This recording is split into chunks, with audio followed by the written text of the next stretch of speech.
quero conversar com vocês sobre o perigo que há em duas palavrinhas. Hoje eu quero conversar com vocês sobre o perigo que há em duas palavrinhas.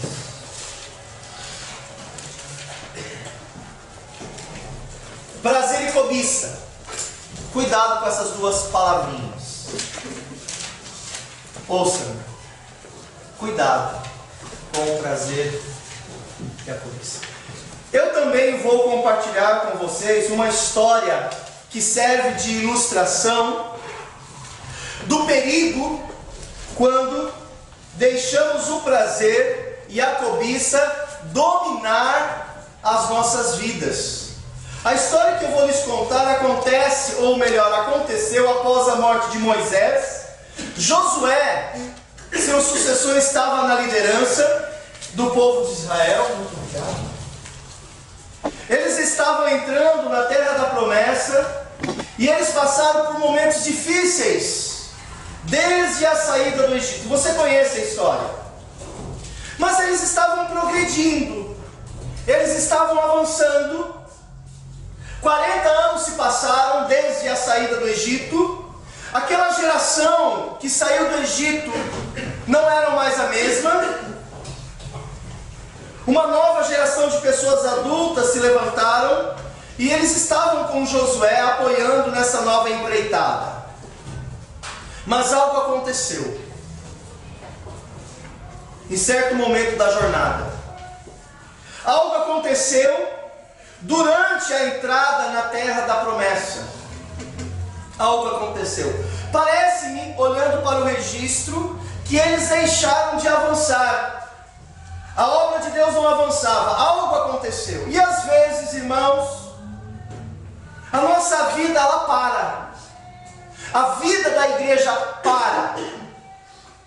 E nós precisamos parar para observar o porquê nossa vida parou. E às vezes você olhando para a sua história, para o registro da tua história, você pode observar que às vezes sua vida parou na história.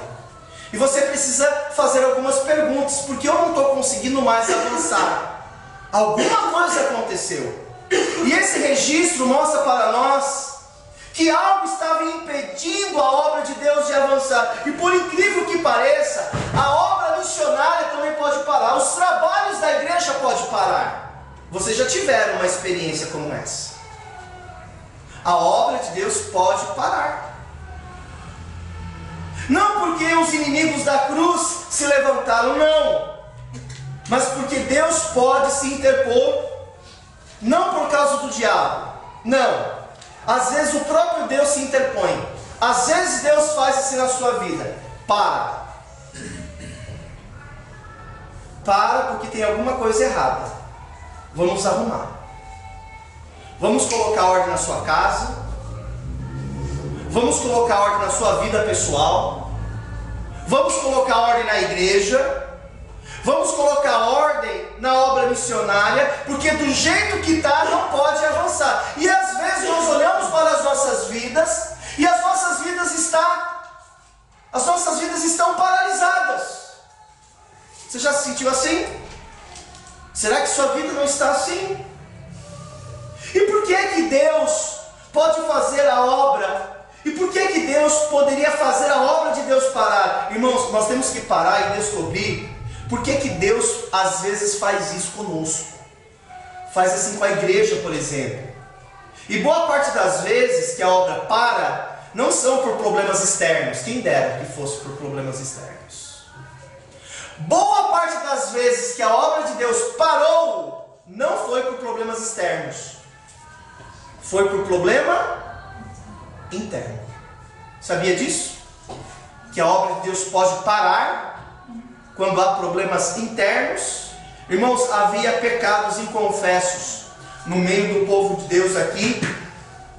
E esses pecados encobertos estavam no meio do povo de Deus. E a obra de Deus não pôde avançar mais. A obra de Deus parou. E para mesmo, e tem que parar. Como é que nós vamos continuar supostamente vivendo para Deus, e quando eu olho para dentro de mim, está tudo errado.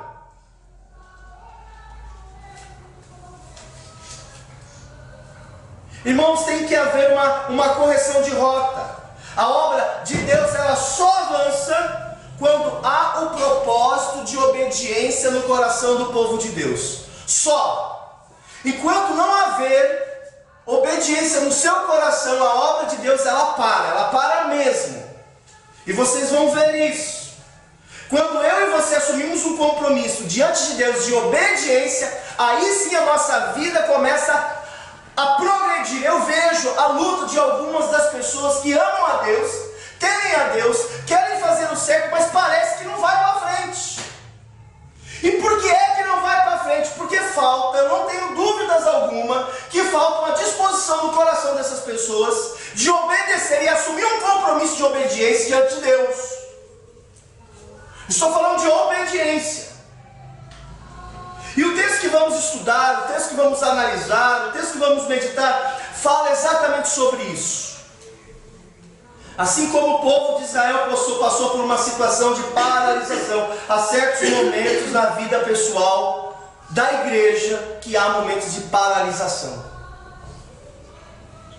E às vezes nós não sabemos porque a obra de Deus parou, questionamos, talvez a culpa não é sua em particular, mas talvez seja de alguém. E talvez por causa desse alguém a obra de Deus para.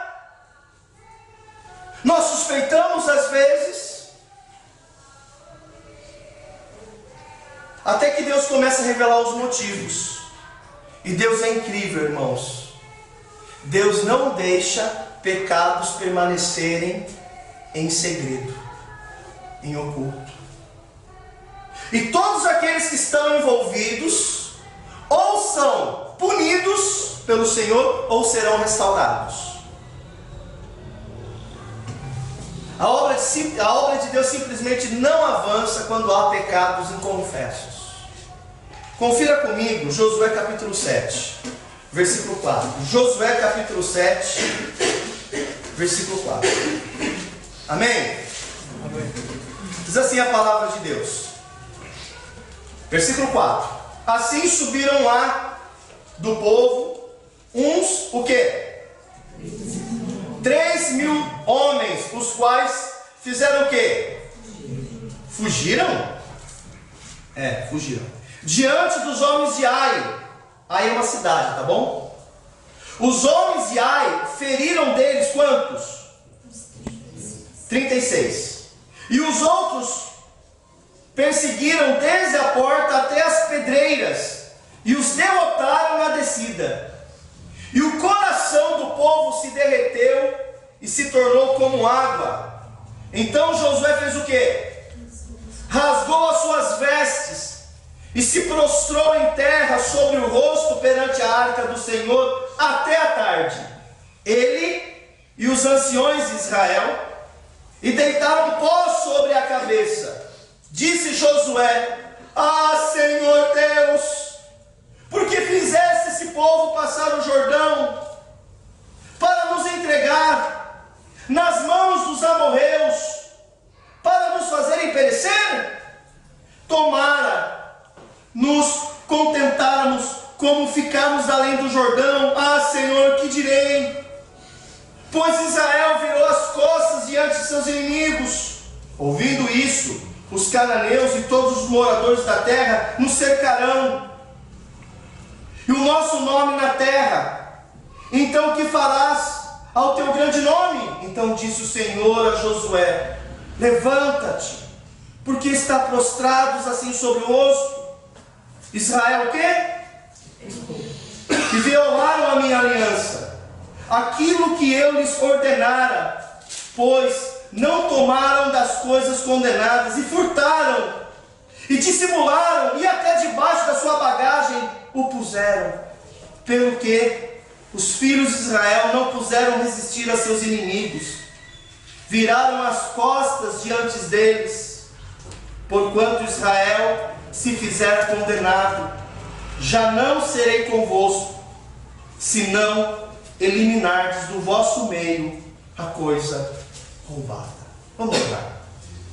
Amado Deus, nós nos colocamos diante do Senhor com temor e tremor, diante dessa passagem histórica que demonstra que em um momento da história do povo de Deus, a obra de Deus parou, porque havia ali algum problema que precisava ser resolvido. Enquanto o problema não foi resolvido, a obra de Deus não pôde avançar. Ó Deus, ajuda-nos a olharmos para dentro de nós mesmos e resolvermos questões que só nós podemos resolver. E eu sei que o Senhor tem colocado pessoas nas nossas vidas para nos ajudar, para nos confrontar. Ajuda-nos, Senhor. Em nome de Jesus. Amém. Eu particularmente tenho medo.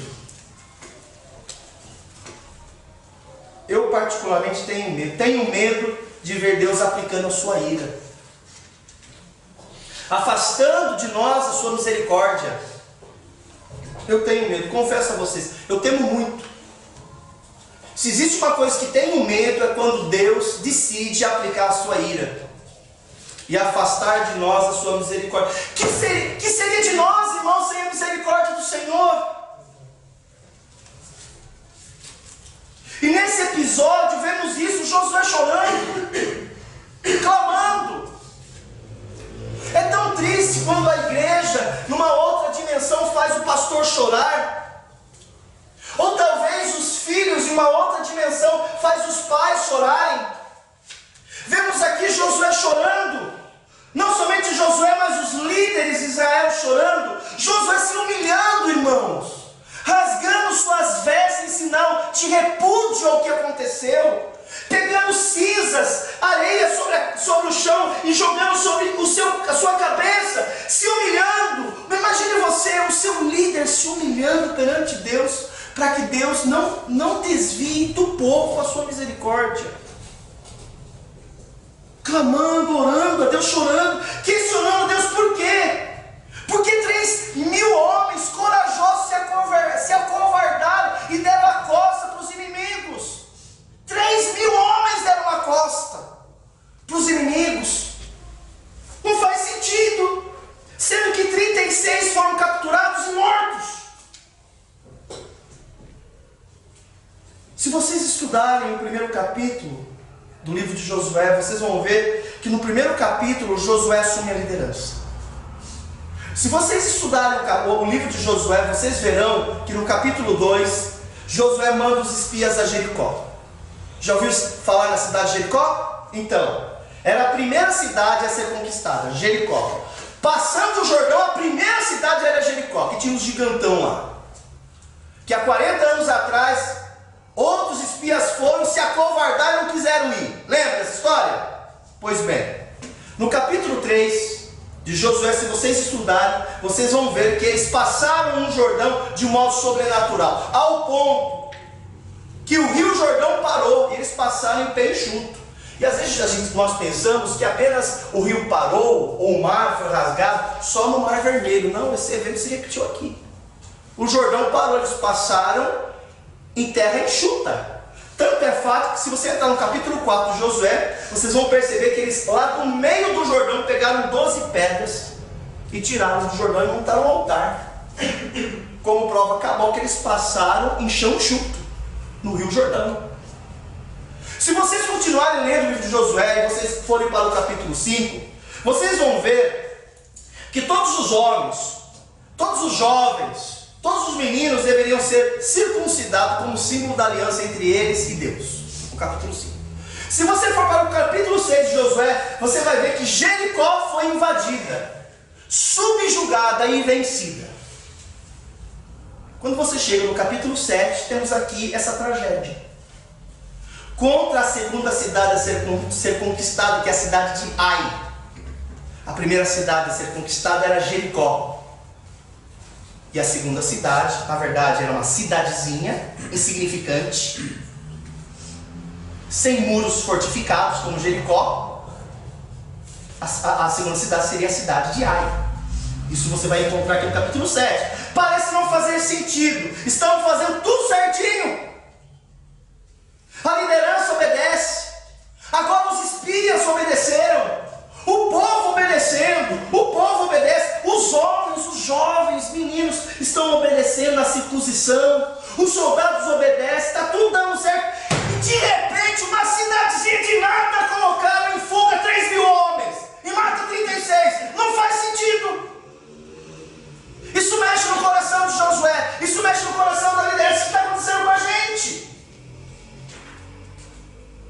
Por isso que nós devemos, irmãos, zelar pelas coisas de Deus. E as coisas de Deus, elas devem ser abraçadas com responsabilidade. Mas mesmo quando nós somos zelosos e responsáveis, parece que algumas coisas acontecem que não foi a gente que fez, mas parece que por causa de alguém, de um infeliz, que não tem zelo, que não tem compromisso, compromete-se a obra toda. E algumas coisas fogem do controle da gente. E alguém vem para mim e fala: meu pastor, a igreja está fazendo certinho, o senhor está fazendo certinho, os jovens estão fazendo certinho, as crianças estão fazendo certinho, e a obra parou. Pois é, a obra parou. Então vamos clamar a Deus, vamos chorar diante de Deus, vamos rasgar as nossas vestes, para que Deus nos ajude. E vocês vão ver, eu quero estudar com vocês 3 medidas que nós devemos ter quando a obra de Deus ela para. Quando a obra de Deus ela para, eu e você precisamos ter 3 medidas. E esse texto que está diante de nós, ele mostra para nós as medidas que nós devemos tomar para tentar descobrir o que é que está acontecendo. Porque é que a obra de Deus que estava indo tão bem, ela parou. Ou talvez olhando para a sua própria vida, olhando para a vida da sua família. Mas pastor, está vendo tudo certinho, pastor. Os meus filhos, minha esposa, meu pai, minha mãe, sendo afetado, mas de repente, tirou uma ponta cabeça, meu Deus do céu. Primeira medida que devemos tomar quando a obra de Deus para de avançar. Primeira medida, toma nota. Nós precisamos aprender a clamar ao Senhor por respostas. Irmãos, quem pode dar a resposta é só Deus. Chega uma hora que eu não tenho respostas. Algumas pessoas vêm para mim e falam assim: mas pastor, por que aconteceu isso? Mas pastor, a gente está fazendo tudo certinho, pastor. Por que aconteceu essa tragédia na minha família? Ou por que aconteceu essa tragédia na igreja? E às vezes eu não tenho as respostas. Mas eu sei alguém que tem as respostas, que é Deus. Então, quando você percebe que a obra de Deus não avança, seja na igreja, seja até na sua vida pessoal, primeira atitude que você deve ter é buscar a resposta do Senhor. Veja o texto, versículos 6 e 9. Capítulo 7 de Josué. A primeira medida que devemos ter quando a obra de Deus deixa de avançar é clamar ao Senhor por respostas. Josué 7, 6 a 9. Então Josué rasgou as suas vestes e se prostrou em terra sobre o rosto perante a arca do Senhor até a tarde. Ele e os anciões de Israel, e deitaram pó sobre a cabeça. Disse Josué: ah, Senhor Deus, por que fizesse esse povo passar o Jordão para nos entregar nas mãos dos amorreus, para nos fazerem perecer? Vamos parar aqui por enquanto. Irmãos, se tem uma coisa que não fica encoberto, é pecado. Se existe uma coisa que não fica encoberta, é pecado.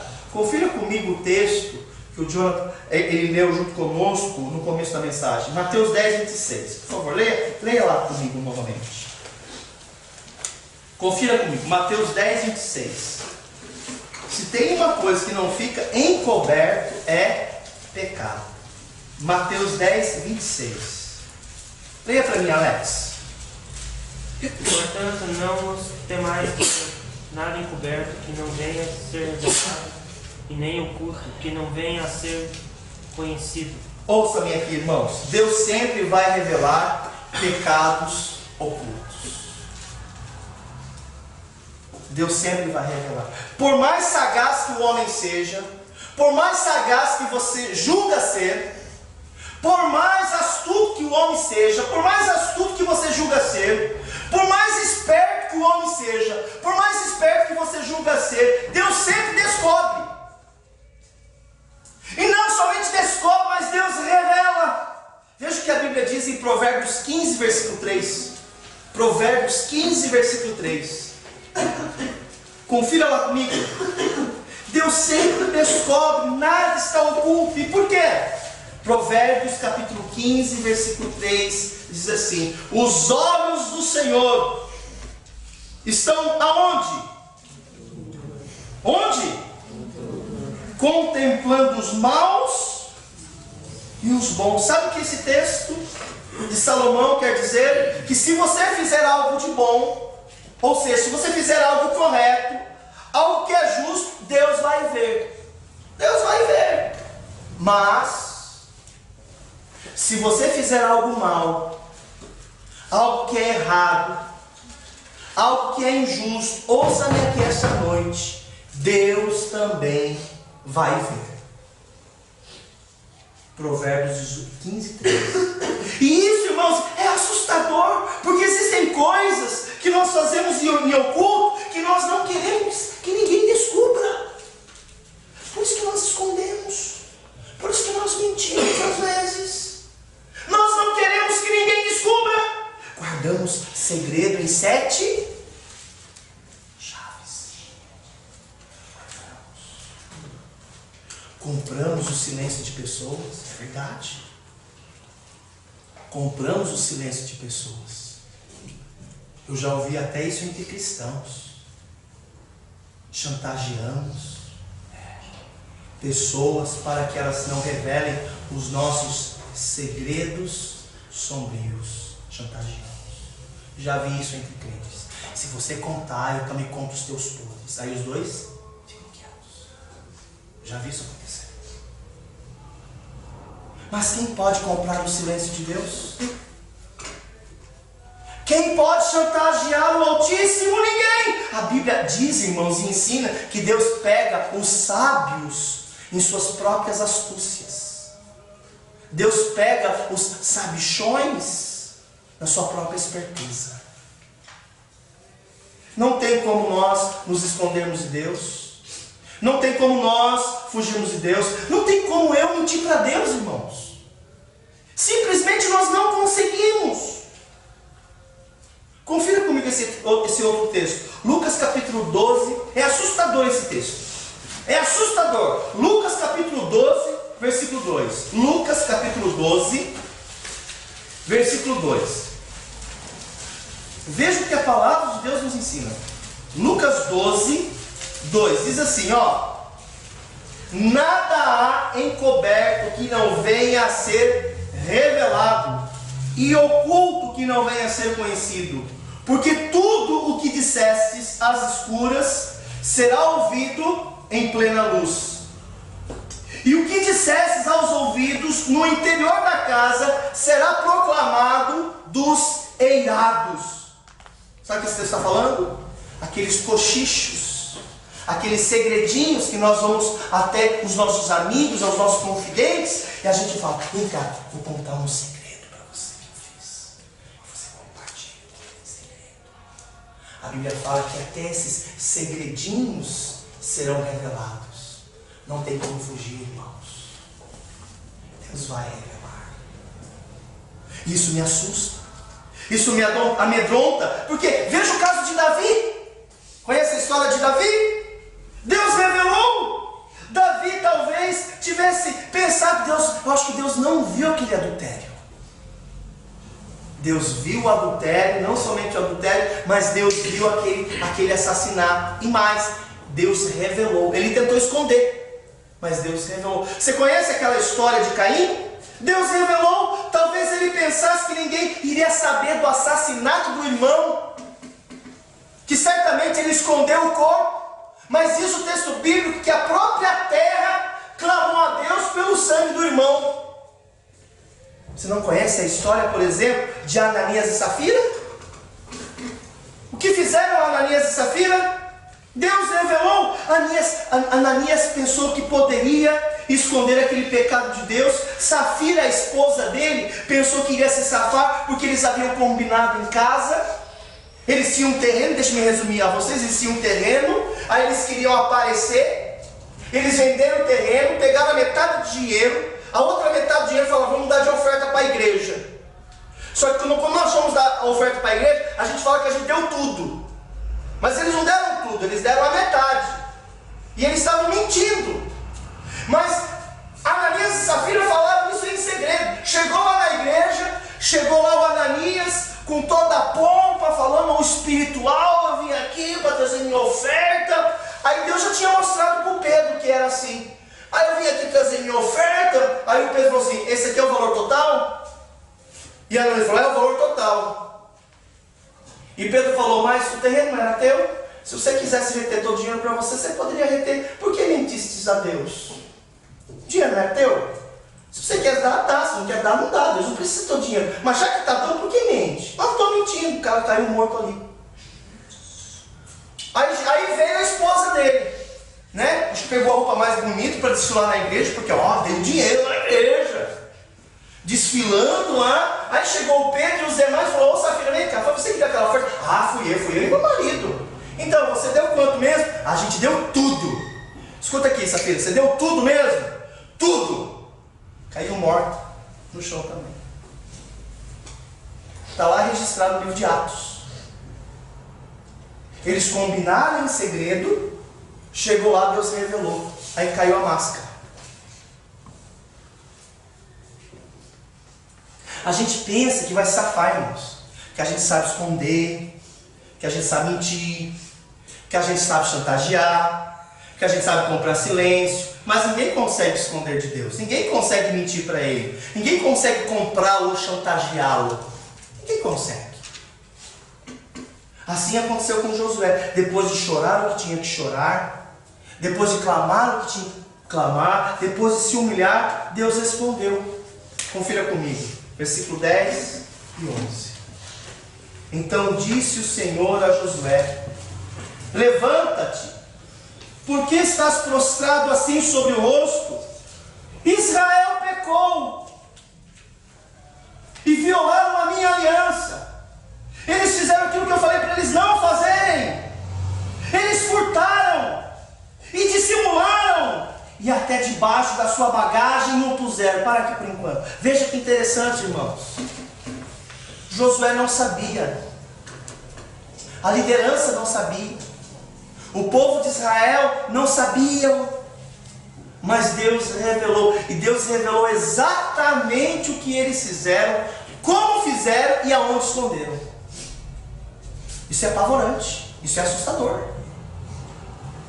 Veja a riqueza dos detalhes que Deus demonstra aqui, irmãos. Somente a pessoa que fez o tal pecado sabia. E Deus revelou exatamente. Isso deveria trazer ao nosso coração, irmãos, no mínimo, temor do Senhor. No mínimo.